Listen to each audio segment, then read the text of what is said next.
Are you ready?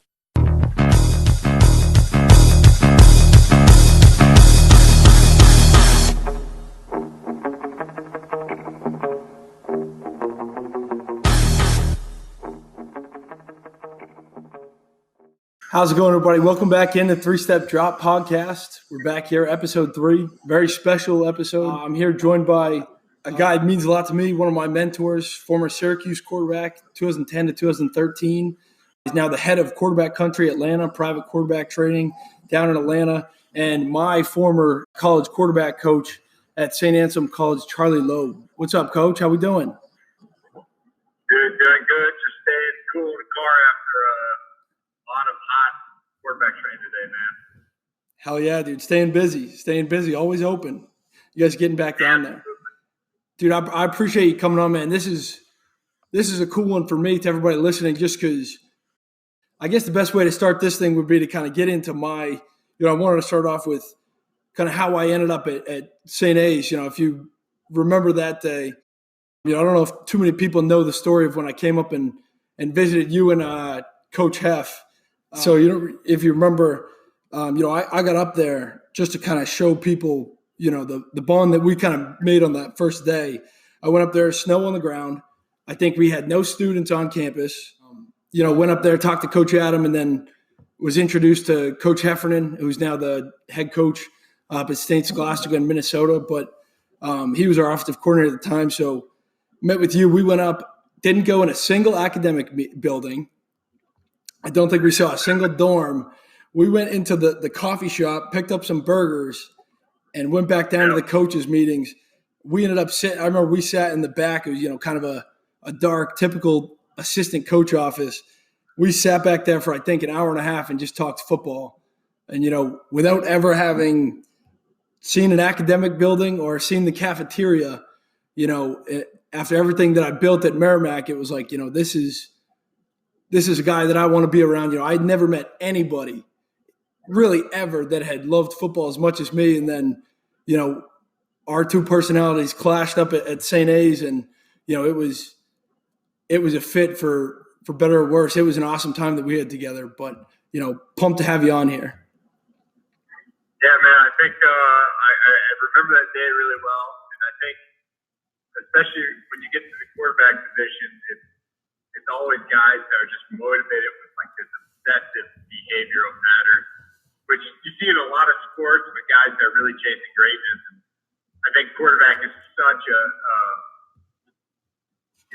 complicated position, and there's so many different levels to it, from physical, mental, to leadership, spiritual, and like you gotta be really well rounded in all of them. It's like the only way you can do that is through hours and hours of dedicated and obsessive training. Like that's what it comes down to. If you want to be great at anything, but in particular quarterbacking, I mean, you do all that work and now you're just keeping up with the Joneses. What are you going to do to push yourself above everybody else? And yeah, God forbid you put two of those guys in the same room, man. You're never going to leave without talking football for 10 hours. Yeah, it was awesome. That was kind of the beginning of our, we went up there, we were there together for 2 years, but, you kind of talked about, that was actually kind of something that I wanted to hit on early. When people think about quarterback, and people are always, people love the couch quarterback. You look on Twitter after, a guy like Carson Wentz will go out and, might throw 2 picks, and you'll see everybody, guys a bomb, guys this. To the people out there listening that have never stood 5 yards behind the center, what is the hardest thing about playing the quarterback position that people would never think of? I think I was talking with somebody recently. We were talking baseball, actually, and they were saying that the average, you're the best Major League Baseball prospect coming out of high school, you're going to spend on average 5 years in the minor league. At the very best. So you're 18 years old to 23 years old or so, you'll be in the majors. They said catchers, however, if you're the very best catcher prospect in minor league baseball, it takes on average 8 years. So you come out at 18, you're 26 years old, and you've been through, the ranks, and you're 26-year-old rookie now, just hitting the majors, and you still have see at the majors, that's not the end of the growing process, right? You're still just a rookie, man. You got so much to learn. And well, that's because so much of that position is you're managing the game, right? You're calling pitches, you're vetoing pitches. You have this relationship, this nonverbal relationship with your pitcher, 6 feet away from you, and like there's so many nuances there, and you got to be smart, you got to be athletic, you got to be reactive. Well, do all of that, but there's 300-pound men chasing you, trying to hit you, and it's such a dynamic setting where you have 3 to 4 seconds of just chaos, and you're managing this game. You're using physical and mental attributes, and it changes every single week, with your opponent. And you got to just wipe the slate clean and be able to create new reactionary patterns, new, non-cognitive responses to just crazy things happening around you. So, like, man, how do you have to be such a special individual to be able to process that information and then without any hitch, without any delay, go and put it into play on the game field, man. It's such a special person that can do all of that. And then, like you said, be able to come out with the results and making big plays and championship plays in crunch time situations. So, it's so unique in that regard, I think. Yeah, it's the best. I mean, it's something that I've just loved since I was little. Just, everything about quarterback is so, I mean, even something as little as, and people take it for granted, you toss on a guy's highlight film, 5 minutes of a highlight film, even something as little as, people won't pick up on it, but, he moves a 3/4 of a foot to the right and then the ball's out immediately. So you don't really think about that move, but, without that pocket movement, he's getting bumped in the back by his left tackle and stuff like that just goes so unnoticed that, for guys like you and me, that's what you spend an hour of, indie time during practice. You're working these things and it's, still probably not going to go how you want because it's the least black and white position in all of sports, it feels like. Yeah, I think, one of the reasons why I'm not working at college level or, organizational level football. I'm doing private quarterback training. I really want to take a deep dive further and further into the position and the nuances. And you think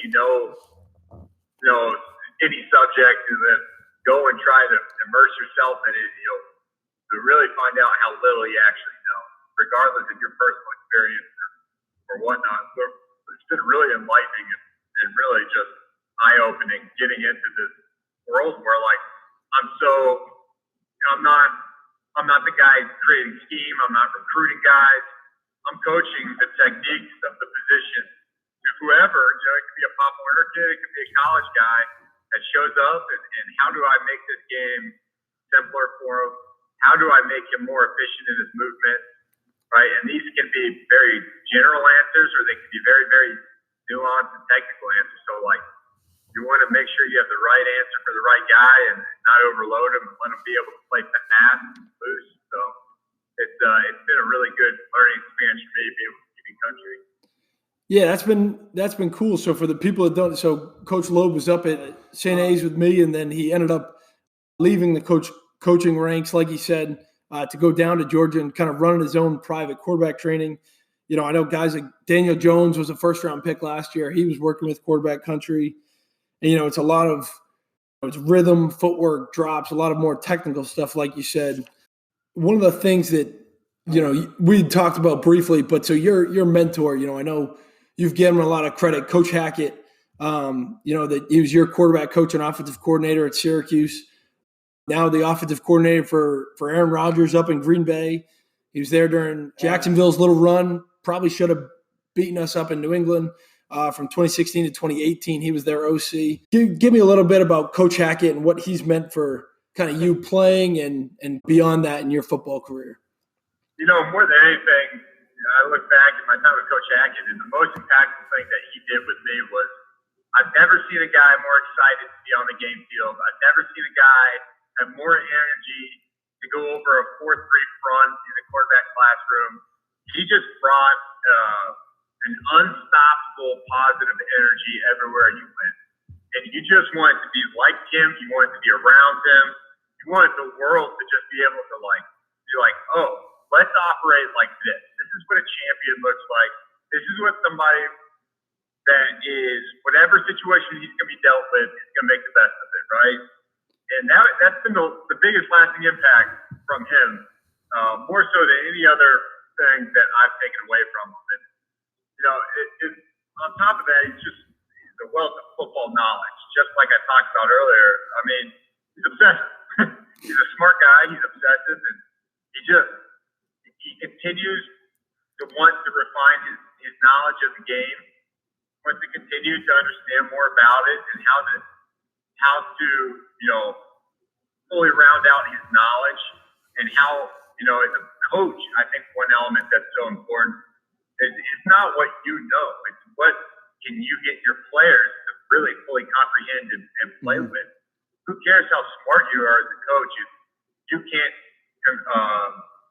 express that to your players, or even if you can express it to your players, but it doesn't help them on the game field. Like, what are you doing to help them in that regard? So, he was fantastic at taking some really complicated things, and complicated is relative to, your positions. But, I remember being a young guy coming up and being really confused with 3 down fronts. And, how do I ID this guy? Is he the down guy or is he the down?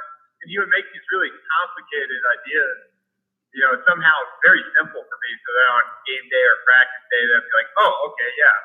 Coach just says this. And sometimes it's some goofy, silly catchphrase, right? Sometimes it's, it's something that catches your eye or attention. I think that's what good coaches do, man. They make it so you don't have to think that hard, and you're able, again, to just kind of relax, play fast, just kind of like you're playing a little bit of recess ball, right? Just go have some fun. Don't overthink this. Let's react to when people are chasing us, but let's play fast, have fun, and be champions. Hell yeah! One of the kind of mixing in with it. So while you were at Syracuse, you're not only your coaches that you were surrounded by, your head coach at the time, also another guy that was with Coach Hackett, Doug Marrone, now the head coach in Jacksonville.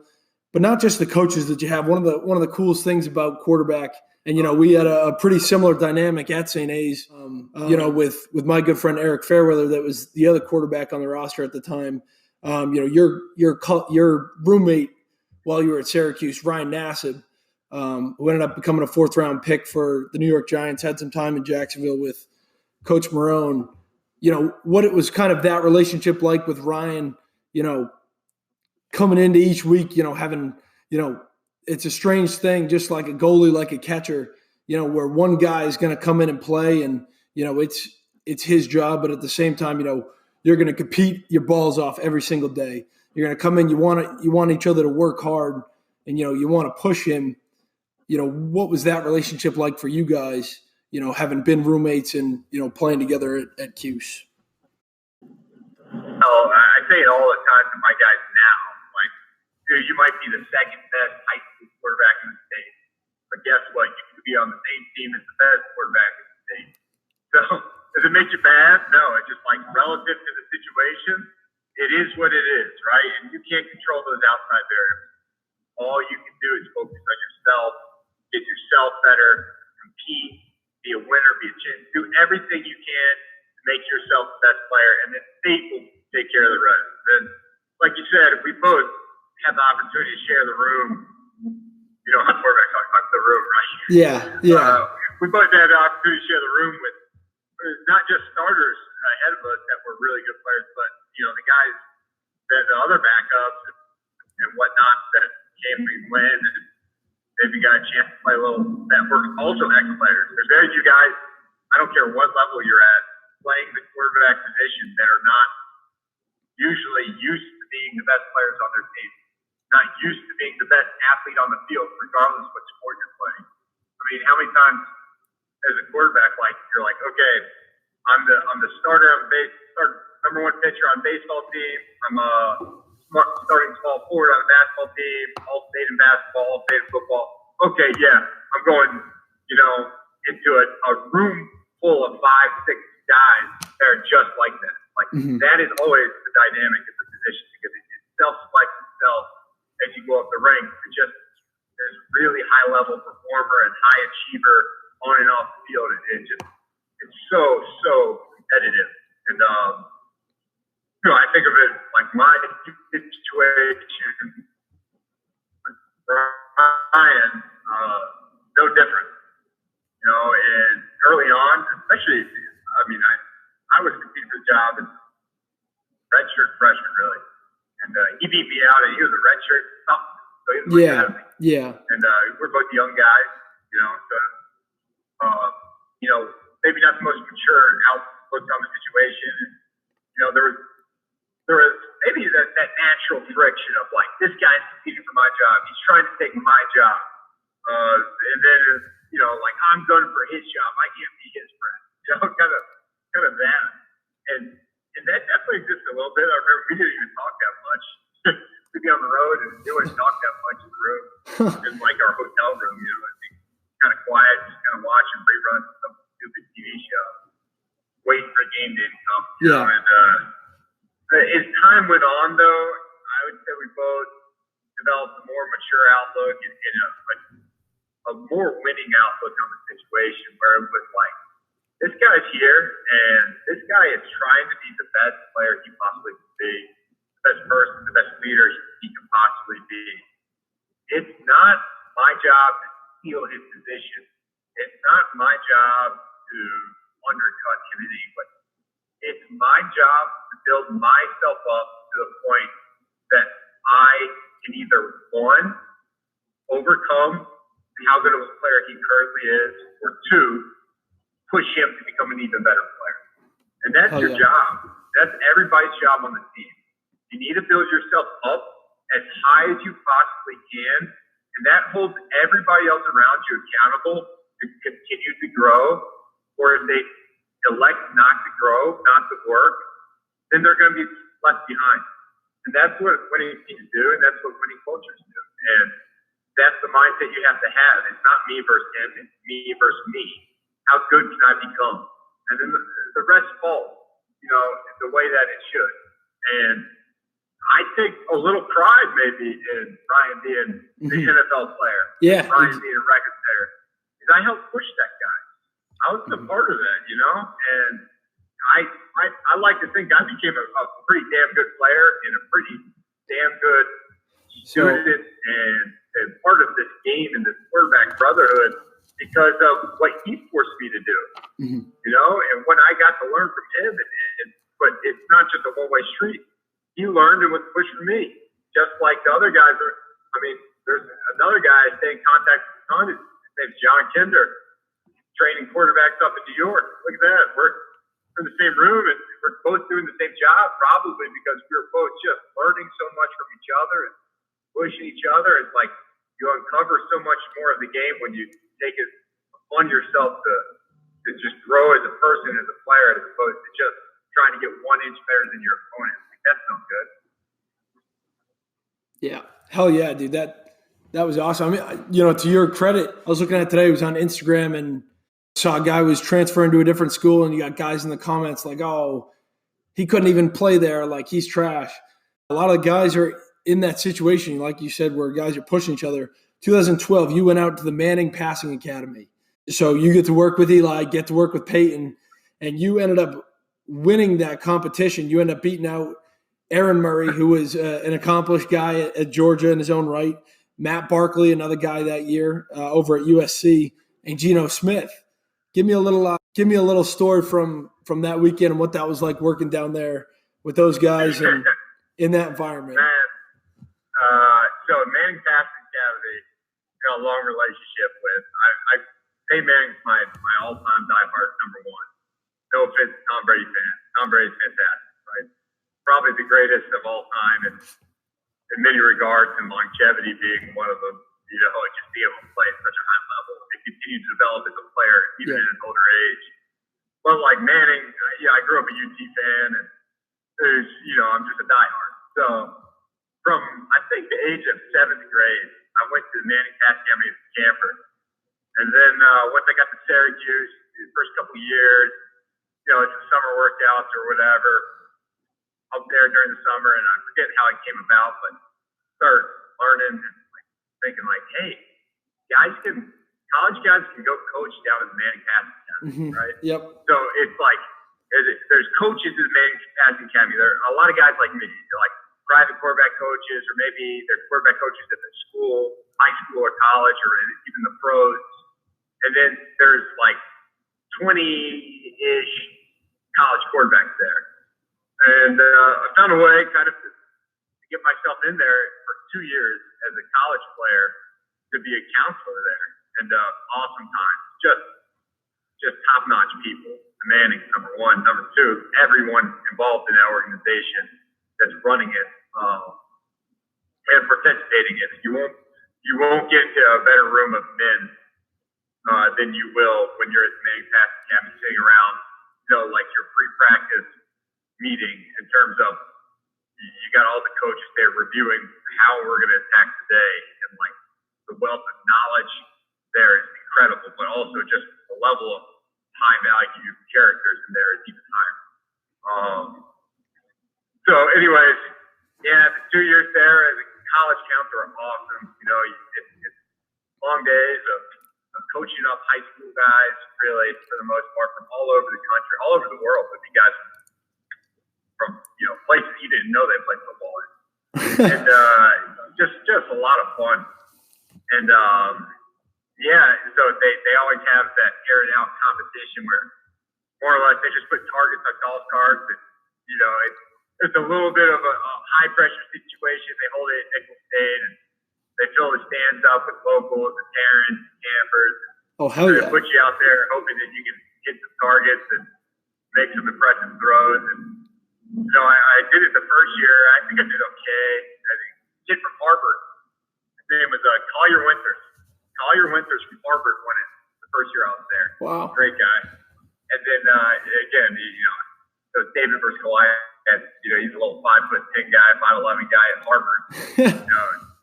Those guys, those SEC country guys don't even know Harvard got a football team. He goes out there, kills it. I think he hits every target, doesn't miss.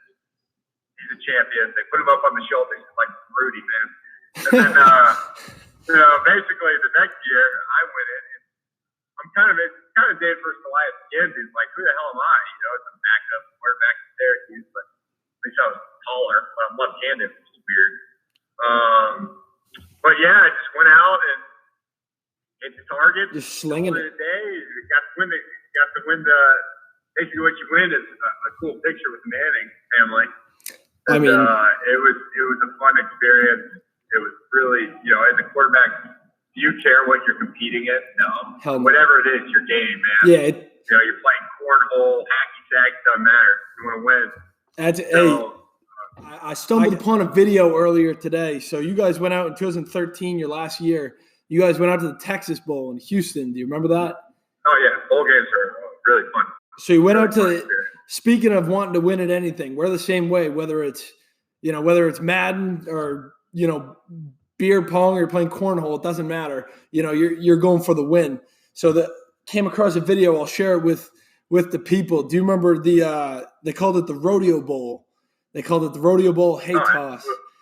So it's amazing. You guys in the University of Minnesota, you ended up winning the game 21-17, but I see videos of you just sprawling across, the mud, diving for a big hay bale. What was some of that competition there? What was all that like? That looked freaking awesome. Yeah, like the Texas Bowl host, they had this competition pre-game, maybe three. It was like the first night that we got to Houston, I think. And it was like, they busted all over to some rodeo, or a bunch of. Most of us are like Northeast guys in Syracuse. We never been a damn rodeo. Like, we don't know what's going on. We're going against Minnesota, which, I don't know Minnesota. Hell, they may have some more rodeos than, upstate Maybe. New York / East Coasters. But I don't know. Maybe they have some. But we consider ourselves maybe the underdogs going into that one. But by hell, yeah, are we going to lose? Like, we're going to go show them how it's done. And I got to participate in that hail the hay bale toss. I don't know if that really goes on rodeos. I wanted to ride the bull, but that wasn't there. That would have been an absolute option. Would have been an absolute time. But we won. Yeah, I think we swept them. In fact, I'm fairly positive we beat them in every competition. So I think there was like seven competitions. That was awesome. That's hilarious. I'll share that video. I'll send that over to you. I was dying laughing when I found that earlier. You gotta win, man. You can't give them an inch. Everything you do. Hell yeah, everything. So ready?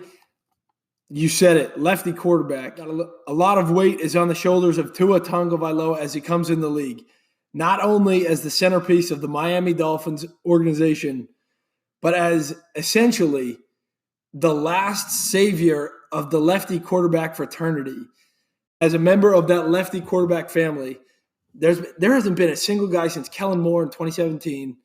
What's going on? Where's the lack of lefties at this point? I mean, it's crazy. Well, hear a lot of reasons. I feel like a lot of them are bad reasons. I think the number one reason, honestly, is just you got a guy that's a rotational athlete that can kind of throw a ball any good. You put him in baseball, right? Like, you got a future, man. You can, lefty one out guy, maybe, late mid reliever guy. Like there's always value in some sort of lefty pitcher.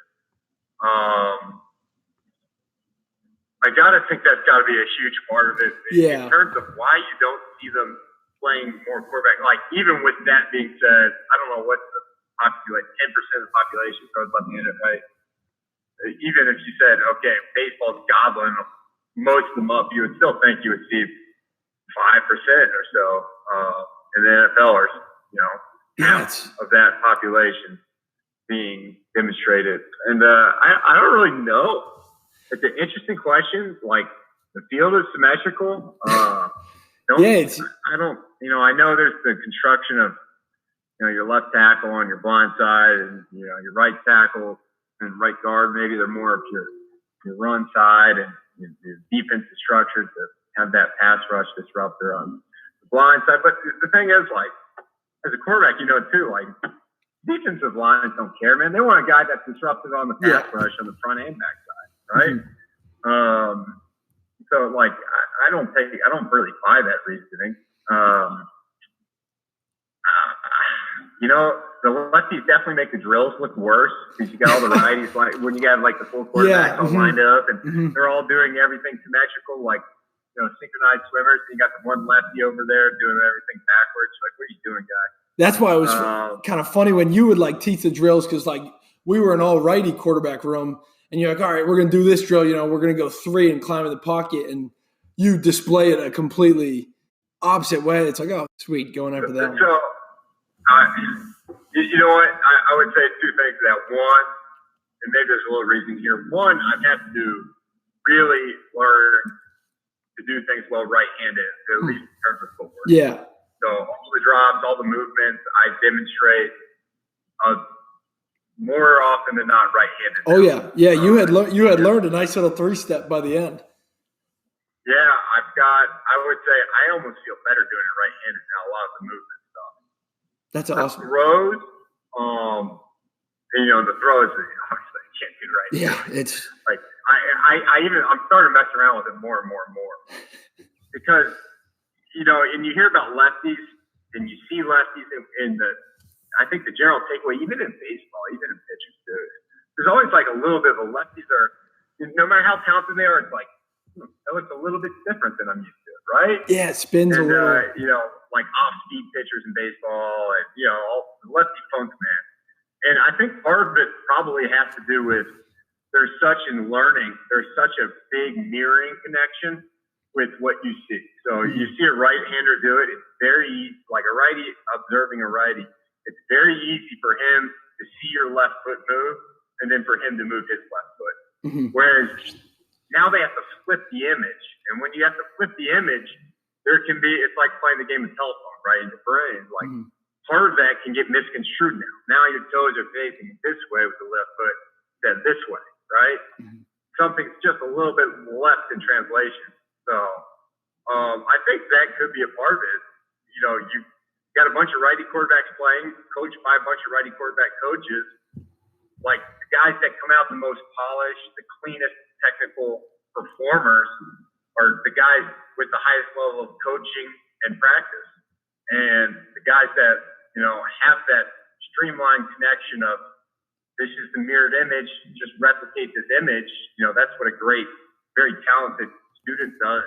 They just observe and they replicate, right? Observe, replicate. That's the process. Well, now, like, you put a kink in the hose, right? You make the coach left-handed or you make the quarterback left-handed.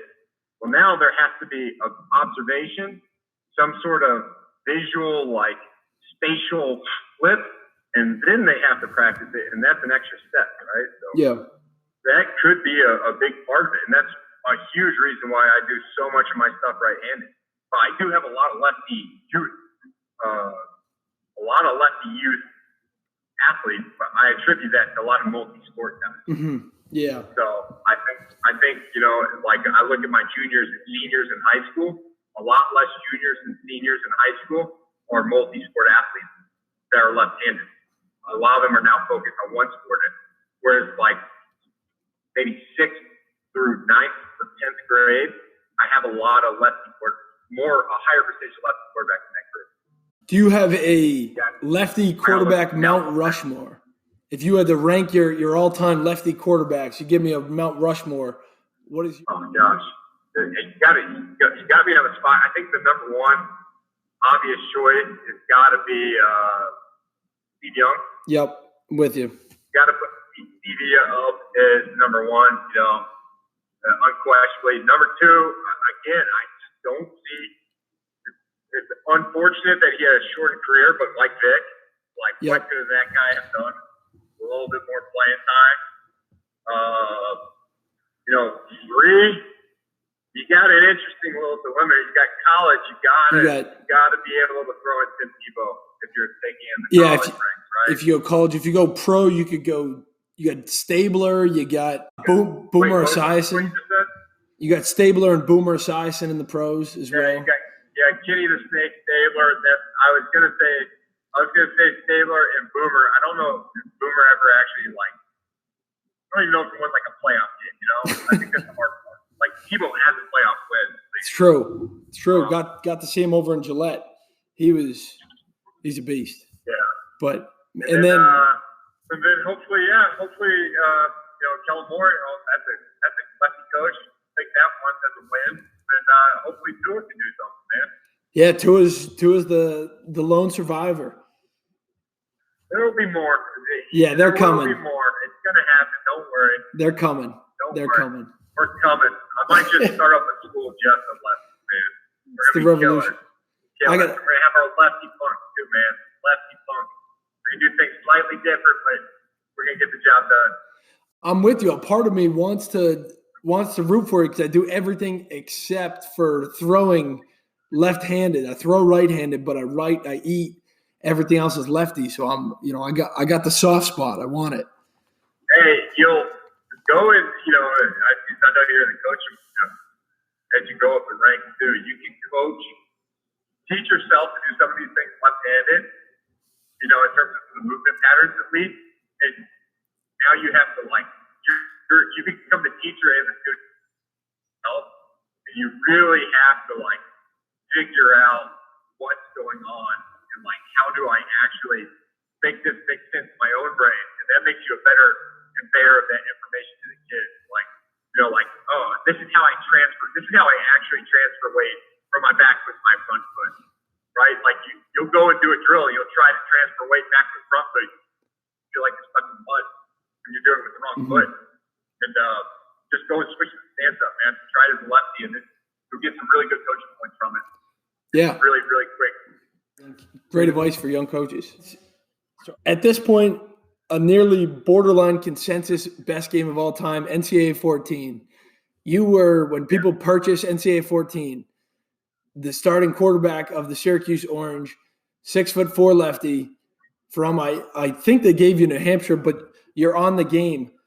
I know you've said you got the residual. There was the big Ed O'Bannon $20 million lawsuit. How much of the $20 million did you get back from being rewarded for having your likeness shoved onto that game? So I was in the game 5 years because I was a redshirt freshman. I was in the game for 5 years. I think I was a lefty for just that last year. I forget what the settlement came out to. It was maybe, I think, around like 1,000 a year. But it was like a 2-parter. I don't know the details, but there was like